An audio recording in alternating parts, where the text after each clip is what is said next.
My name is Amelia Solomon. I'm a writer and a producer based in Los Angeles. I write dark comedy, web series, short films, and features, and I just finished a project with the person sitting next to me right here. Hi, I'm Matt McHugh, and I live in Los Angeles, California, and I write short films, sitcoms, and then we just finished a comedic web series. Our project is Final Call. It's about Hannah Lee, a depressed female dentist whose recent attempt to commit suicide was stymied by her selfish circle of friends.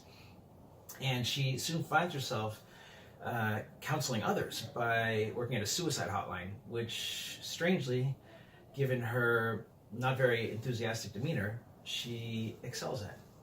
Hannah didn't really have a chance to think about what she wanted to be because her parents always wanted her to get into some kind of doctoral field, and so she ended up being a dentist. And she's from a Chinese American family, and she's felt a lot of pressure to basically do one thing, and she hasn't even thought a lot for herself. And so she finds herself an adult and not really happy with things, and starting to examine why she might not be happy with these things. Well, there's Lindsay Friedman, who is Hannah's best friend. They both had like kind of sardonic personalities, borderline pessimists, but that's how they survived. And now, strangely, Lindsay finds herself married with 3 kids, and she's kind of embarrassed that she's so content and happy with it. And it's kind of awkward for the 2 friends because Hannah still is kind of sarcastic and malcontent. And then there's Mick Leon, who's actually her ex-boyfriend. He's a cosmetic dentist that she always had amazing chemistry with, but he's a narcissistic prick, so she's always dealing with his needy personality and getting sucked back into his drama. Our dental hygienist is Little John's Sunning Buffalo. He is gay, and he's always having a very tumultuous time dating, and so she's kind of his shoulder to cry on.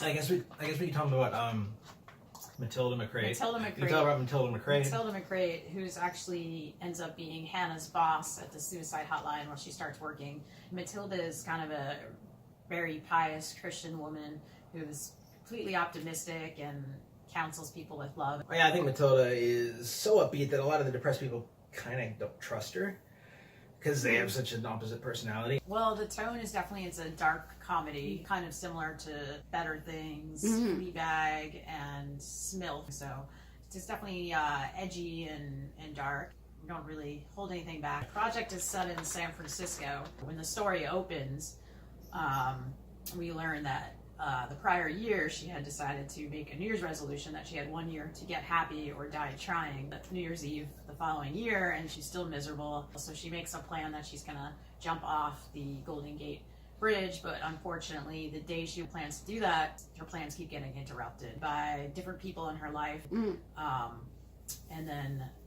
in a strange twist of fate, she ends up getting ushered into the suicide hotline call accidentally. For myself, I've experienced deep depression with attempted suicides, and there's not many shows that really talk about depression and suicide, or if they do, it's much more serious and more kind of like a warning against it. So I think it's a taboo topic, but a lot of people deal with this. I think a lot of people out there could actually relate to this, and it's about time there's probably a show that actually deals with it also in a comical manner. So yeah, I haven't gotten especially suicidal.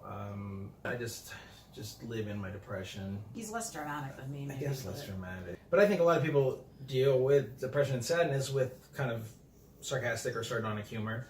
And so I think it's a good fit for this show. Talking about someone dealing with being depressed, I think shows other people that sometimes people get depressed and you work through it. And hopefully we show that there's a way out of it, and hopefully sometimes things get better. So I think it's good to see that. And also, I was going to say, what's interesting, or what kind of drew me into the idea that that the character in Final Call, Hannah Lee, works at a suicide hotline prevention, as ridiculous as that might sound. When I was getting out of one of my depressions, I had a close friend that had a really bad moment after a breakup with a boyfriend, and called me suicidal, like the whole thing, really, really bad. And I had to stay on the phone with her for like 20 hours straight. And I was just like so happy to help her. And I felt I could connect with her so easily because I got it, and I had also lived what she was experiencing. So that's kind of how the idea started germinating in my head, because I think people think someone that should help the suicidal person should have their shit together and be a really stable person. But what's interesting to me is I think the only people that can really understand it are those that have lived it as well. The main character is an Asian American, and we decided to do that because we don't think there are that many shows yet with Asian American female protagonists. There are a handful of shows with female protagonists that are called like female loser type characters. And there's some great shows, like we mentioned before, and I Love Dick, about these types of women, but obviously they're all white women. So we thought it would be more interesting to explore someone that's Asian American, also because of the societal and cultural pressures that are placed on a person like that as far as fulfilling a successful doctor or dentist role. So we just finished our web series about a group of writers in a diversity program. It stars Enrico Colantoni, who was in NBC's Just Shoot Me, and Veronica Mars on the film Galaxy Quest. That's it. That's all there is to say.